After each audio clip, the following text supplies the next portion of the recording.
Welcome everyone to this explainer. Okay, let's jump right in.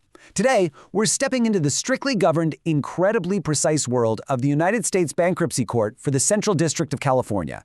Specifically, we're looking at the courtroom of Judge Sheri Bluebond. Now, if you're an attorney or a litigant preparing to appear before her, you need to understand right off the bat that this is a totally no-nonsense environment.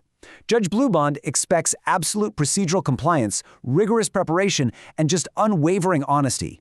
So, consider this your essential practitioner's benchbook on exactly how she operates. To really get a feel for the baseline tolerance for bad faith in her courtroom, listen to this. Judge Bluebond actually used the phrase trying to nail Jell-O to the wall to describe a litigant who is repeatedly playing fast and loose with the truth and offering these half-hearted attempts to supply required information. And honestly, this brilliantly illustrates her absolute lack of patience for evasive tactics. If you try to bend the rules or obfuscate the facts, you're absolutely going to face severe consequences. So, here's our roadmap for the explainer today. 1. Local rules are mandatory. 2. Trial and procedural expectations. 3. The excusable neglect standard. 4. Candor and good faith. And 5. Navigating contempt and sanctions. All right, Section 1. Local rules are mandatory, non-negotiable table stakes. Judge Bluebond's mandates are specific and they are completely unyielding. She strictly enforces deadlines and procedural prerequisites. For instance, joint status reports, they must be filed exactly 14 days before a conference. Meet and confer requirements under Rule 7206 aren't just polite suggestions, they're explicit duties. If a debtor shows up to a 341A creditors meeting without a valid government-issued photo ID, the entire case can be dismissed, which is exactly what we saw happen in the Borsati case.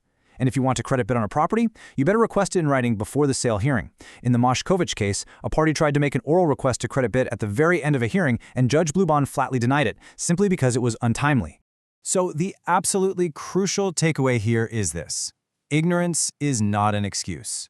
In the Zamora case, an attorney repeatedly failed to participate in preparing joint status reports, and they claimed a lack of understanding of the local rules. Well, Judge Bluebond didn't view this as a simple oversight. She ruled that failing to comply with local rules is a willful disregard of court instructions, and that actively opens the door to devastating consequences, up to and including a default judgment against your client. Moving on to Section 2, Trial and Procedural Expectations, the Logistics of Litigation. Judge Bluebond relies on a very structured logistical playbook. Step 1 is often the bifurcation of issues. For example, in the Lockhart-Johnson case, she explicitly bifurcated the issue of whether a debt was dischargeable from whether it was a community property obligation. And why? Because if the debt is dischargeable, there's absolutely no reason to waste time arguing over community property. It's all about judicial economy. Step 2, she routinely requires direct testimony to be submitted ahead of time via written declarations. But that brings us to the critical Step 3. Listen to this rule from her trial procedures in the Slotkin case because it makes her stance perfectly clear. Yes, you submit your direct testimony on paper, but that paper is completely worthless unless your witness physically shows up in person in her courtroom to be cross-examined. You simply cannot hide behind a written document. Mandatory in-person attendance for cross-examination is an absolute non-negotiable requirement. All right, Section 3, the excusable neglect standard, a very high bar. Let's contrast standard attorney excuses with Judge Bluebond's reality. You know how litigants often try to claim a sudden emergency or a misunderstanding of the rules to get out of a missed deadline or appearance? Well, look at the Lockhart-Johnson case. On the morning of the trial, the plaintiff just didn't show up. Later, she claimed a vague, undocumented sudden illness prevented her from attending. She provided no corroborating medical evidence and didn't even bother to call the court until nearly an hour after the trial concluded. Judge Bluebond's reality? She dismissed the action with prejudice. You've got to have hard evidence and timely communication. Furthermore, while the court acknowledges that a genuine calendaring error might, in very rare and appropriate circumstances, constitute excusable neglect, which was noted in the Better For You breakfast appeal order, there is a hard line. An attorney's failure to simply read and understand the local rules will never save them. You cannot plead ignorance of the very rulebook you're required to operate within. Which brings us to Section 4, Candor and Good Faith, Zero Tolerance for Deception. A fundamental concept we need to cover here is the false oath. If a debtor knowingly and fraudulently makes false statements under oath in connection with their bankruptcy case, they trigger Section 727 of the Bankruptcy Code. And let me tell you, Judge Bluebond will not hesitate for a second to completely bar a debtor's discharge if they engage in this behavior.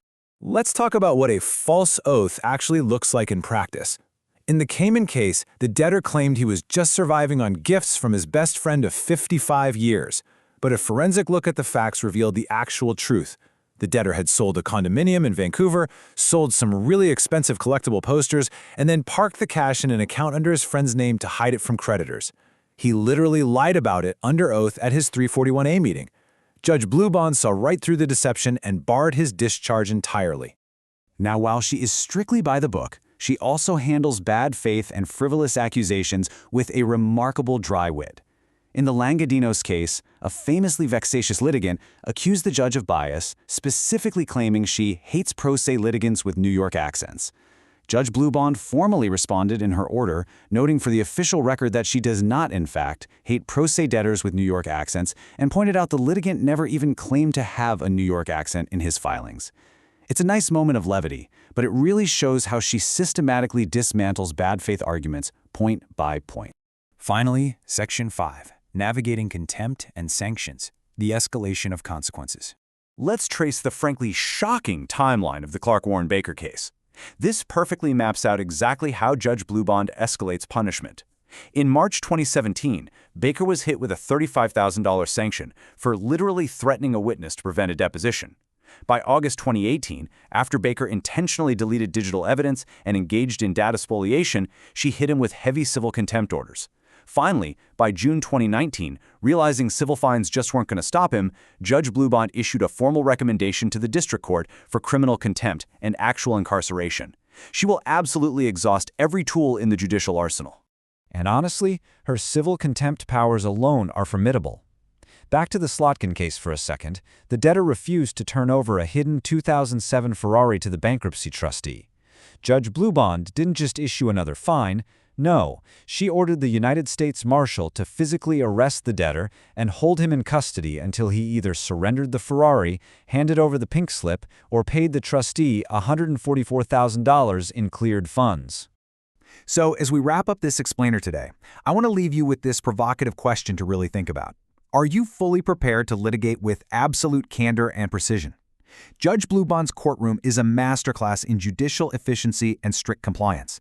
If you know the rules, respect the procedures, and tell the truth, you're going to navigate it just fine. But if you try to nail Jell-O to the wall, well, you now know exactly what awaits you.